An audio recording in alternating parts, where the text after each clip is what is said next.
Merci. C'est combien le thé? 3,40 s'il vous plaît. Tac. 3,40 pile. Je vous remercie. C'est moi qui vous remercie.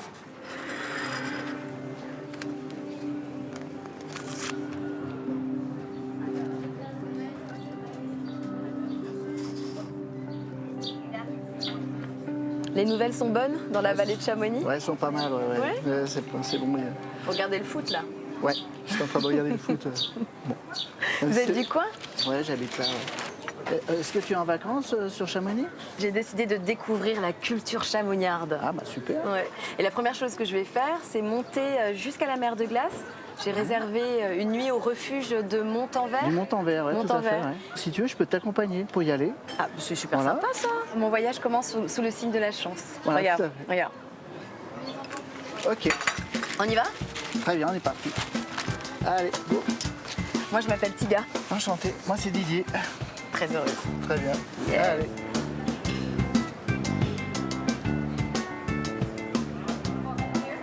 Dis donc, Didier, il y a du monde chez toi. C'est comme ça ouais. toute l'année? Ah ouais, Chamonix, c'est une ville internationale. Il y a toutes les nationalités. Il y a des Américains, des Canadiens, il y a beaucoup d'Asiatiques aussi, des Chinois, des Japonais. Justement, qu'est-ce qui fait l'attrait de Chamonix et de toute sa région? Chamonix, c'est quand même la capitale de l'alpinisme. Capitale de l'alpinisme. Ouais. Parce qu'en fait, il y a beaucoup de sommets qui font plus de 4000 mètres. Il y a le Oui. Mont Blanc, déjà 4008. Ah oui. Et puis après, il y a plein d'autres sommets, les Grandes Jorasses, ainsi de suite. Aiguille Verte, c'est des 4000 mètres, c'est des grosses ascensions. Au niveau de l'histoire de la vallée, par exemple, il y a eu les Jeux Olympiques ici.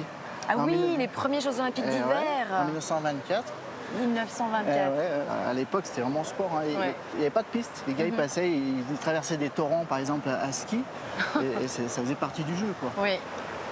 Et toi, Didier, qu'est-ce que tu fais dans la vie? T'as le look d'un guide de montagne. Ah non, moi je suis pas guide de haute montagne, l'hiver je suis moniteur de ski. Et puis après je fabrique des couteaux aussi sur Chamonix. Tu es coutelier. Ouais, on a tous deux activités, une activité été et une activité hiver. Ah oui. Et donc après moi je fabrique ces couteaux-là. Donc c'est un couteau qui a une particularité, donc ça c'est le sommet du Mont Blanc, la première ascension du Mont Blanc. Et il s'appelle le Chamoniard, comme les habitants de Chamonix. Il est beau, quelle bonne idée. Ouais, ça fait un produit qui sort un peu d'ordinaire. Et puis ça en fait c'est un bois fossile. C'est quoi du bois fossile? C'est un bois qui a plusieurs milliers d'années, que j'ai récupéré sur la mer de glace où tu vas aller dormir ce soir. Je peux t'accompagner? Eh ben voilà. Je vais t'aider. Très bien, bien sûr. Chercheuse de bois, c'est mon nouveau métier. Il n'y a pas de souci, ça marche. Allez, on y va.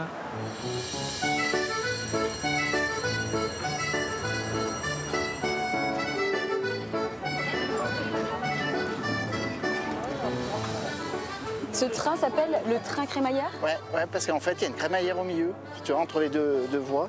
C'est cette barre de fer crantée là. Voilà, parce que la pente est trop forte, eh ben, il patinerait, on ne pourrait pas monter. Quasiment tous les trains de montagne ont ce système-là. D'accord. Train à crémaillère. Train crémaillère. Allez, c'est parti! Eh ben allez, allons-y.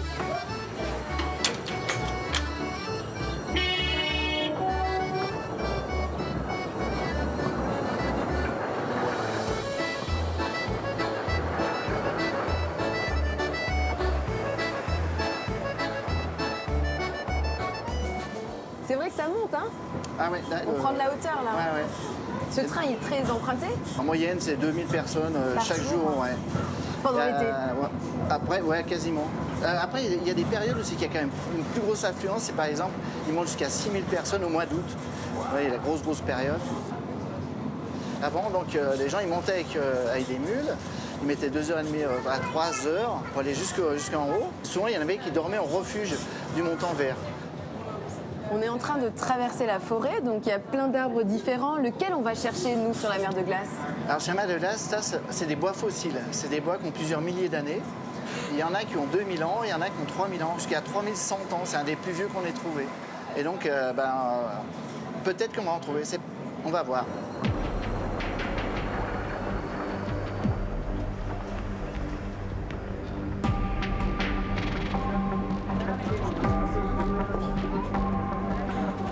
Ah oui, il y a un vrai roulement. On descend, tac, plein de gens qui montent.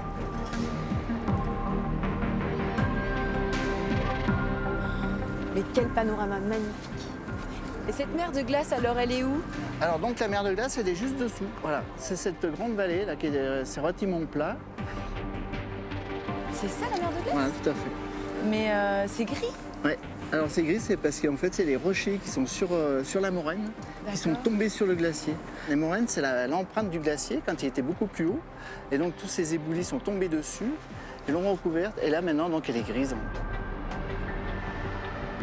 Donc ça veut dire qu'elle a baissé, elle a diminué? Ah ouais, énormément baissé, puisque à l'époque de la construction du train, le glacier montait jusqu'ici. Et si on avait dû aller donc, sur le glacier, on en avait pour 10 minutes pour aller sur la mer de glace. Que là, par contre, on va en avoir pour un peu plus. Là, ça va être un petit peu plus long que... Un petit périple. Ah ouais. Bon, bah alors on a une mission. Ah bah ouais. Récupérer ton bois Voilà. pour tes couteaux. Ouais, parce qu'autrement, on ne pourra pas faire les couteaux. On est parti. Allez, ben on est parti.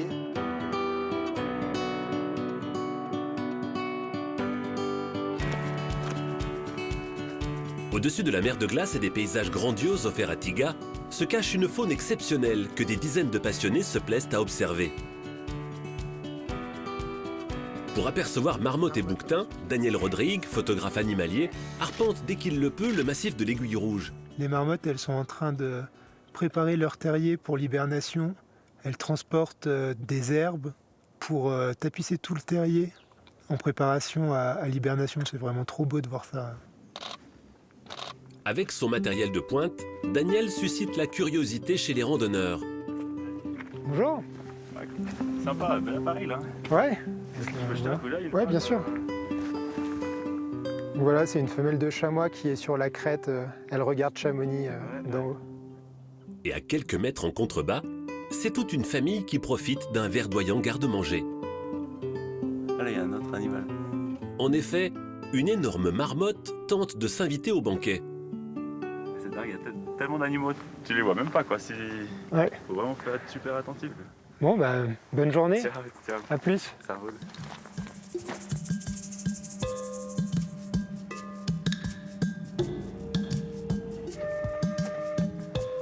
Globalement, la faune de montagne monte en altitude à cause du réchauffement climatique qui est 2 fois plus important dans les Alpes qu'ailleurs en France.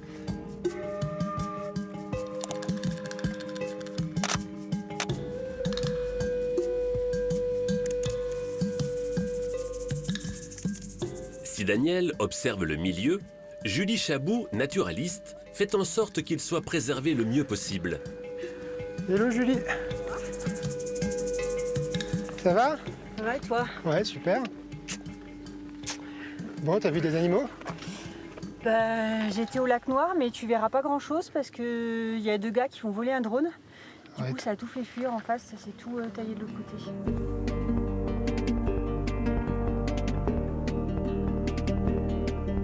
Du coup, on essaye de communiquer sur cette notion de dérangement de la faune, de sensibiliser les gens sur les secteurs sur lesquels il faudrait éviter de trop passer ou qu'il y ait trop d'activités humaines, de façon à ce qu'on laisse les espèces tranquilles et qu'elles puissent se nourrir, se reproduire tranquillement.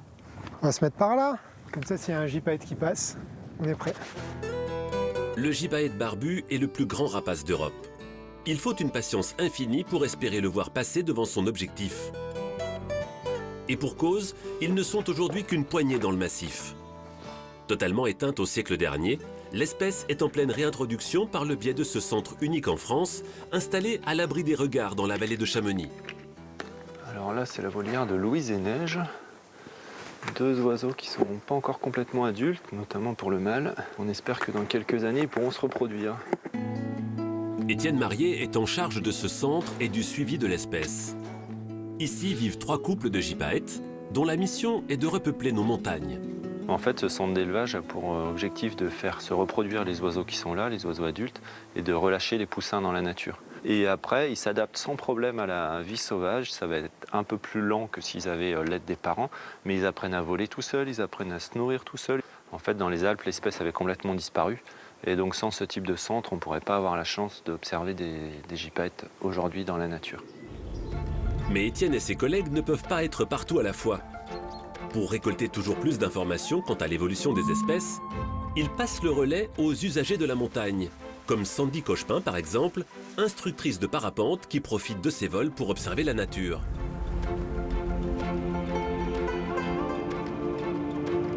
Sur Chamonix, on a cette chance, on commence à voir le gypaète. On a un nouveau couple qui vient de plus en plus ici, qui tend à s'installer dans la vallée. Donc cette observation, il faut vraiment la faire avec beaucoup d'humilité, beaucoup de sagesse. rester loin, être vraiment vigilant à pas effrayer ces animaux.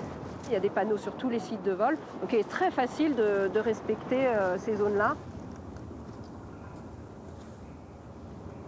Alors là, sur ces secteurs, on a un petit peu de chamois. Là, il y en a un qui se trouve là-bas, dans les vernes.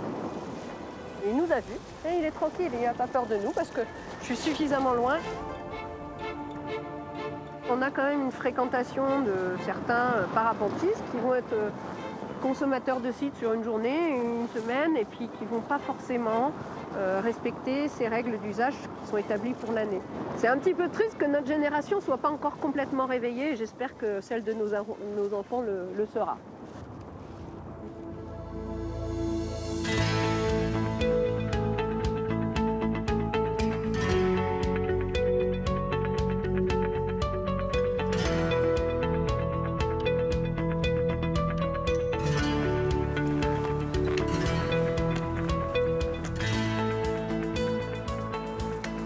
Donc là, il y a une petite pancarte qui indique donc la hauteur du glacier en 1820. Là, en 1820, le glacier arrivait jusqu'ici. Ah ouais, ouais. À l'époque, eh ben, on serait sous le glacier. C'est impressionnant. Ouais.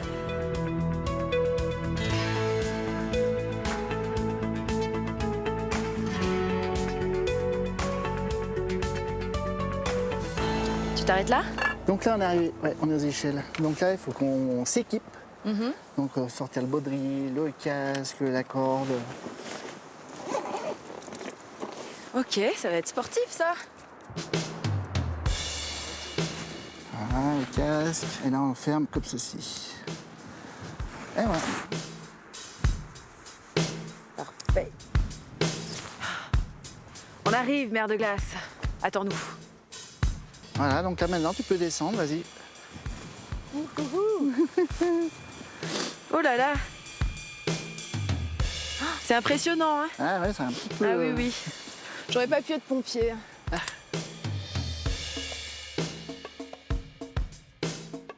Hop, c'est Voilà, fait. très bien, super.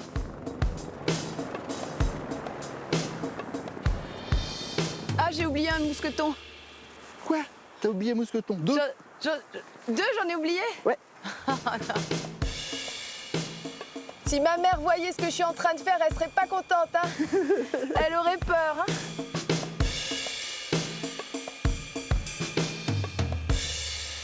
Et voilà. Et voilà, t'es arrivé sur la moraine. Bon bah super. On l'a fait. Facile? Facile. Ah, si, C'est facile. pas si accessible que ça pour tout À le l'aise, monde, hein. à l'aise sur toute la longueur. C'est beau. On est sur le glacier là. Donc là, dessous les rochers en fait, on voit à certains endroits, il y a de la glace qui sort. C'est même glissant parfois du coup, hein. Ouais, il y a des endroits où il faut faire un peu Faut faire attention. attention, hein. On va s'arrêter ici là. Ah, petite pause.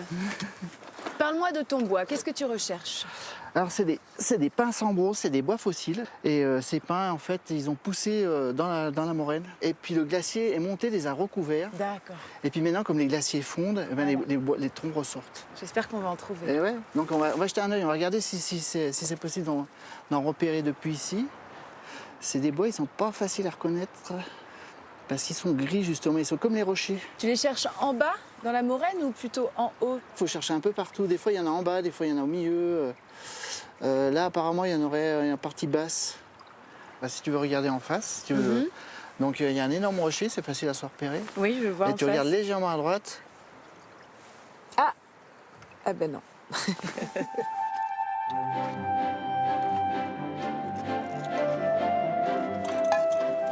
Il y a un bois là.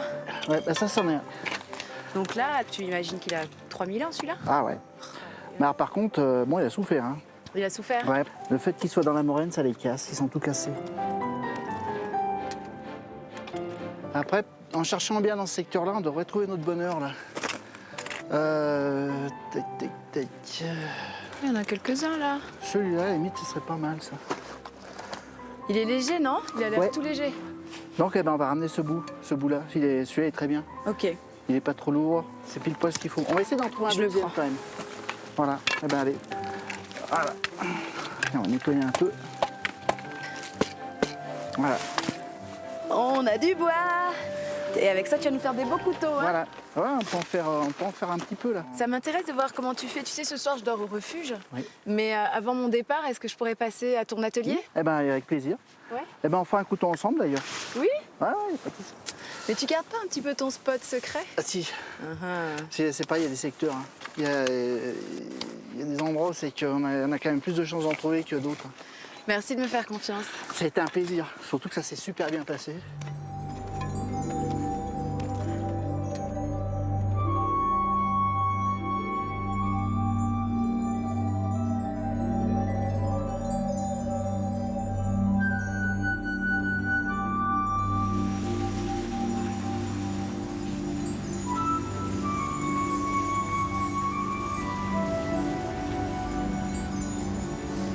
Un plan là, tu vois.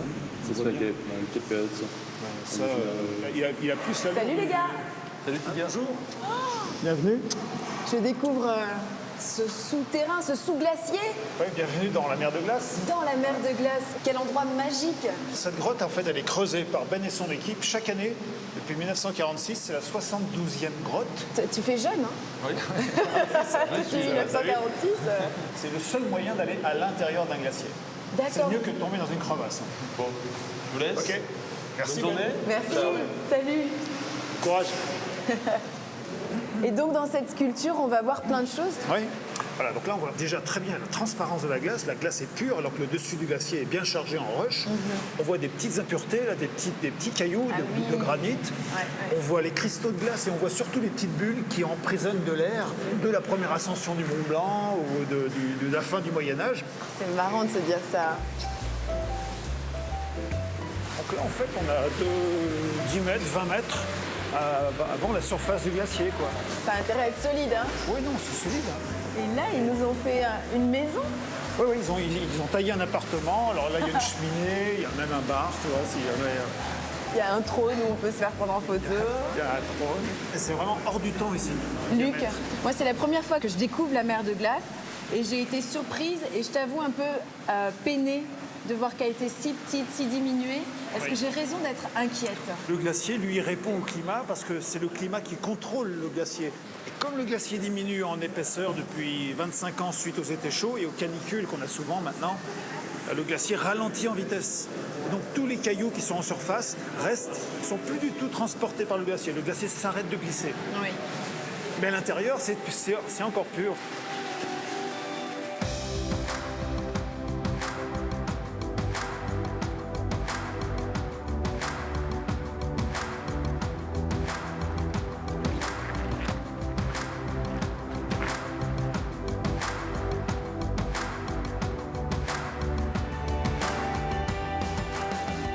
Bonjour.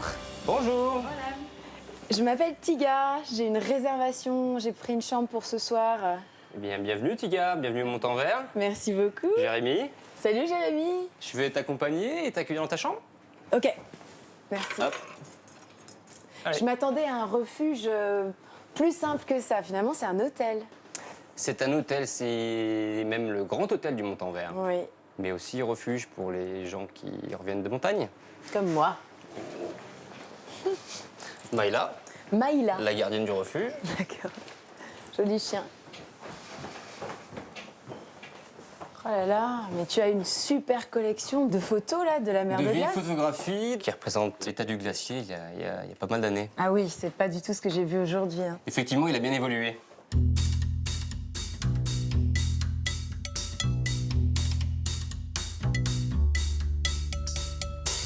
Tu as la chambre Alexandre Dumas. Pourquoi ce nom? Écoute, toutes les chambres portent le nom d'une personnalité qui est venue sur le site de Montenvers. Je te propose de t'installer. Et puis, je te donne rendez-vous à 19h pour le souper. D'accord. D'ailleurs, on est en train de préparer la soupe aux cailloux. Et je La t'invite soupe aux cailloux. à venir déguster ça. Soupe aux cailloux. Vous Ouais. êtes allé les chercher sur la mer de glace? Écoute, c'est une vieille histoire, la soupe aux cailloux, mais je te raconterai l'histoire de ce plat tout à l'heure pendant que tu le dégusteras. Ok, ça marche. Ben alors, je redescends à 19h. Très bien, à tout à l'heure. Merci Jérémy.